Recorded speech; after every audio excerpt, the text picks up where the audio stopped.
భయ్యా ఈ నిమ్మ సోడా ఎవరు తాగినా సరే నోట్లోంచి మాట రావాల్సింది. తీయగా ఉండడు అని అనుకుంటున్నారా? రండి చెప్తాను. మనం ఫస్ట్ గా నిమ్మ సోడా చెప్పాము. అన్నం మేకింగ్ చూసారా? ట్యాలో నుంచి వాటరా లేకపోతే సోడా నాకు అర్థం కాలేదు. తాగి చూసాకే అర్థమైంది నాకు ఇది సోడానే అని. టేస్ట్ అయితే చాలా బాగుంది, చాలా సవక కూడా, 10 రూపాయలే. నెక్స్ట్ వచ్చి స్వీట్ సోడా చెప్పాను. అక్కడవే కదరా 3 ఎందుకు అనుకుంటున్నారా? వెనకాల మంద రెడీగా ఉంది తాగడానికి. ఎలా ఉంది బావ అని అడిగాను. చాలా బాగుంది, సూపర్ ఉంది అంటున్నాడు బావ. నెక్స్ట్ మా అన్ని తాగాడు, చాలా బాగుందంట, అన్ని కూడా బాగుందని చెప్పాడు. ఈ స్వీట్ సోడా రేట్ వచ్చి 20 రూపాయలు. నెక్స్ట్ వచ్చి మజ్జిగ చెప్పాను భయ్య.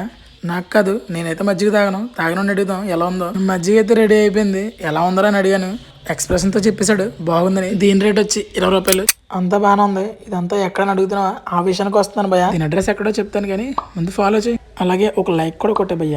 మన పిఠాపురంలో సినిమా హాల్ ఉందా? సినిమా హాల్ ఎదురుకుండా ఉంటది భయ్య. ఇది ఆంజనేయ స్వామి టెంపుల్ ఉంటది. టెంపుల్ ఆపోజిట్ సైడ్ ఉంటది. ఇది వెళ్ళగానే 3 షాపులు కనిపిస్తాయి. దాంట్లో చివరి షాపే మనది. సైడ్ ఎవరు వచ్చినా పక్కా ఈ షాప్కి రండి. వచ్చి ఇప్పుడు టేస్ట్ చేసే వాళ్ళండి.